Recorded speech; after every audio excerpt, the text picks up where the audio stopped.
મારી દીકરી વૈભવમાં જીવી છે અને એ જ એની જરૂરિયાત છે. તો તારી લાયકાત સાબિત કરીને બતાવ, બીજે જ દિવસે તમારા લગ્ન કરાવી આપીશ. Challenge accepted. જન્માષ્ટમીના દિવસે આ ટાઈમે આ જ વેન્યુ પર હું 30 લાખ રૂપિયા કેશ લઈને આવીશ અને આપણે વેન્યુ બુક કરાવીને નીકળીશું. આ શું 70s ના પિક્ચર જેવી વાર્તા છે. અમીર બાપની છોકરી ગરીબ છોકરો. હટ ગરીબ. એ ગરીબ કોને કહે છે બે? અરે આમિર બનવામાં મોડું શું થયું? લોકો આપણને ગરીબ સમજવા માંડ્યા છે. ભટકેલાને રાહ બતાવે એ ભગવાન અને ભટકેલાને વધુ ભટકાવે એ ભાઈબંધ.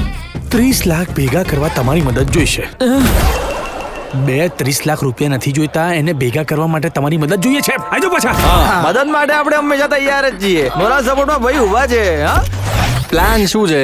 Stock market. ભાઈ આ તો શેર માર્કેટ છે. સદી જાય તો હર્ષદ મહેતા, ના સદે તો નરસિંહ મહેતા. જુગાર. જુગારીઓના વિરાટ કોહલી જુગારમાં બોલાય છે તમારી જ બોલી. આશીર્વાદ આપો બાબા. આશીર્વાદ બાબા બહુ જોરથી આશીર્વાદ આપ્યો. મારે હા કે ના કહેતા પહેલા તારા મોઢેથી એકવાર ટ્રુથ સાંભળવું છે. પ્રોમિસ આજથી જુગાર બંધ. આપઘાત. એ ઠીક છે. આ તો ભાઈબંધ જ નથી યાર. નથી. અરે છે યાર, સંકટ સમયની સાંકળ છે. ભાઈ ભરાયા છે, મદદ કરજો. શું મદદ કરું હું? તમે પૈસા ઉધાર આપો છો? મારો ઉધારનો નહીં, ઉદ્ધારનો ધંધો છે. 3 મહિનામાં પાછા, વ્યાજ 10%. 10%? 4,50,000. 4,50,000? જો જિંદગીના જુગારમાં રિસ્ક તો લેવું જ પડે. અડધા મળ્યા છે ને, અડધામાંથી અધધ કરવાની જવાબદારી મારી. સાહેબ આ જન્માષ્ટમીએ તમે જુગાર રમી નાખો યાર. એ પણ આપણે રમીશું ક્યાં? કોઈક એવા શરીફનું ઘર જોઈએ ને કે જેના પર પોલીસ તો શું પરમાત્માને ડાઉટ ના જાય.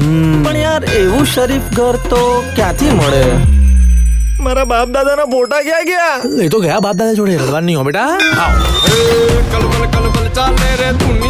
સૂકું સૂકું રમવાની મજા નહીં આવતી. આ ઘરમાં દારૂ બારૂ નહીં આવે.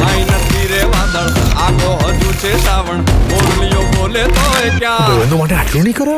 ભાઈબંધીનું માન રાખવું કે દારૂબંધીનું? ભાઈબંધીનું.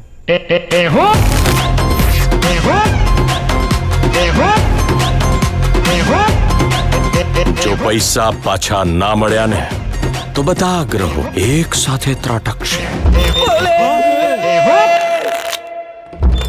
તમે કોણ? કલર. તમે કોણ? કોકીલા. ભાભી. ભાભી? તમે તો એકદમ મસ્ત મસ્ત લાગો છો.